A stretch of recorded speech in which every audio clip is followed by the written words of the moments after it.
Praise the lord. ఈరోజు దేవుని వాక్యము, నీవు నన్ను నమ్ముకొంటివి గనుక నిశ్చయముగా నేను నిన్ను తప్పించదును. ఇర్మియా గ్రంథము 39వ అధ్యాయము 18వ వచనము. ప్రజలారా, మన దేవుడైన యెహోవా ఇర్మియాతో ఎబెద్మెలకు అను షండునికి చెప్పుమన్న మాట ఏదనగా, నీవు నన్ను నమ్ముకొంటివి గనుక నిశ్చయముగా నేను నిన్ను తప్పించదను. ఖడ్గము చేత నీవు పడవు, దోపుడు సొమ్ము దక్కించుకొనున్నట్లు నీ ప్రాణమును నీవు దక్కించుకొందువు అని. ప్రజలారా, ఈ ఎబెద్మెలకు ఎవరనగా కూషీయుడు, షండు. అతను యూదారాజైన సిద్కియా ఇంటిలో ఉండువాడు. ఎప్పుడైతే ఇర్మియా దేవుడైన యెహోవా వాక్కు చేత ఈ పట్టణము బబులోను రాజు చేతికి అప్పగింపబడును, ఈ పట్టణమును వారు కాల్చివేతురు, వారు చెరగను పోవుదురు అని ఎన్నిసార్లు హెచ్చరించినా వారు వినకపోగా అధిపతులు అతని మీద కోపపడి కొట్టి బందీగృహంలో వేసిరి. ఇర్మియా మరలా ఆ పట్టణము మీదికి రాబోవు కీడు గూర్చి ప్రకటింపగా వారు వినక అతన్ని పట్టుకొని కారాగృహములోనున్న నీళ్లు లేని గోతిలో వేసిరి. అయితే ఈ కూషీయుడైన ఎబెద్మెలకు ఆ సంగతి విని రాజుతో మనవి చేసెను. ప్రవక్త ఎడల ఈ మనుష్యులు చేసినది అన్యాయము, అతడున్న చోట ఆకలితో చచ్చును, పట్టణంలో రొట్టెలు ఏమీయూ లేవు అని చెప్పెను. రాజు అతని మనవిని ఆలకించెను. ఎబెద్మెలకు గోతిలో నుండి బయటకు తీయించమని మనుషులకు సెలవీయగా వారు ఆ గోతిలో నుండి ఇర్మియాని బయటకు తీసిరి.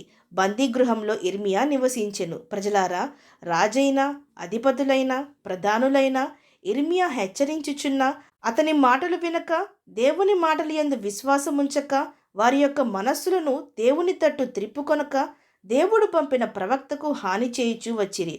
అయితే అన్యుడైన కూషీయుడు, ఒక షండు, రాజు ఇంటిలో పనిచేయు వ్యక్తి, మన దేవుడైన యెహోవా యందు తాను విశ్వాసముంచి ఇర్మియా చెప్పిన మాటలను నమ్మెను గనుకనే తనలో ఏ అన్యాయము లేదని అతని పట్ల న్యాయము జరిగించి దేవుని సేవకుడును ప్రవక్త అయిన ఆయన బిడ్డ అయిన ఇర్మియాను కాపాడెను. ప్రజలారా, మనుషులు మనం చేసిన మేలులు మరచిపోదురేమో గాని దేవుడు మాత్రము మర్చిపోడు. తన బిడ్డకు, తన ప్రవక్తకు చేసిన మేలును దేవుడు మరువలేదు. గోతిలో నుండి బయటకు వచ్చి బందీగృహంలో నివసించుచున్న ఇర్మియాతో కూషీయుడైన ఎబెద్మెలకుతో ఈలాగు చెప్పుము అని దేవుడు సెలవిచ్చెను. ఈ పట్టణము గూర్చి నేను చెప్పిన మాటలు నేను నెరవేర్చుతును, నీవు చూచుచుండగా ఆ మాటలు నెరవేరును. ఆ దినమున నేను నిన్ను విడిపించెదను, నీవు భయపడు వారికి నీవు అప్పగింపబడవు. ఎందుకనగా నీవు నన్ను నమ్ముకొంటివి గనుక నిశ్చయముగా నేను నిన్ను తప్పించెదను. నీవు ఖడ్గము చేత పడవు, దోపుడు సొమ్ము దక్కించుకున్నట్లు నీ ప్రాణమును నీవు దక్కించుకొందువు. ఇదే యెహోవా వాక్కు అని. ప్రజలారా, దేవుని బిడ్డలకు ఎందరైతే మేలు చేయునో ఖచ్చితంగా దేవుడు వారి పట్ల మేలు చేసి వారిని రక్షించును. మన దేవుని దృష్టిలో అందరూ సమానమే. ఎందుకనగా ఆయన మనల్ని సృజించిన తండ్రి. ఆయన ఎబెద్మెలకును గూర్చి, నీవు కూషీయుడవు, నీవు అన్యుడవు, నీవు నల్లటివాడివి, నీవు షండుడవు, నేను నిన్ను విడిపించను అని చెప్పలేదు. నిశ్చయముగా అనగా ఖచ్చితంగా నేను నిన్ను తప్పించదను, ఎందుకనగా నీవు నన్ను నమ్ముకొంటివి గనుక అని చెప్పెను. అలాగుననే ప్రజలారా, రాహాబు విషయంలో కూడా దేవుడు ఆమె పట్ల గొప్ప కార్యము జరిగించెను. ఆమె ఒక వేశ్య. ఆమె దేవుడైన యెహోవాను గూర్చి విని, ఆయన గొప్పతనమును గూర్చి విని విశ్వసించి వేగుల వారిని దాచెను. యెరికో పట్టణమును మీరు పడగొట్టుటకు వచ్చినప్పుడు నన్ను నా ఇంటి వారిని జ్ఞాపకముంచుకొనుమనెను. అలాగునని దేవుడు ఆమెను త్రోసివేయలేదు, ఆమె వేశ్య అని తృణీకరించలేదు. ఆమె తన బిడ్డలకు చేసిన మేలును బట్టి దేవుడు ఆమెను జ్ఞాపకము చేసుకొనెను. ఆమెను, ఆమె ఇంటివారు మాత్రమే యెరికోలో రక్షింపబడిను.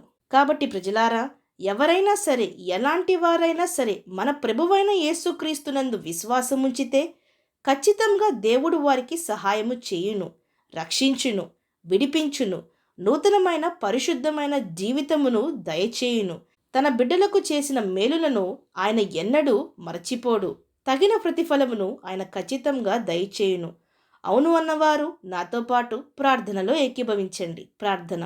పరిశుద్ధుడా, ప్రేమగల తండ్రి, ఈరోజు మీరిచ్చిన ఈ వాక్యమును బట్టి మీకు స్తోత్రములు దేవా.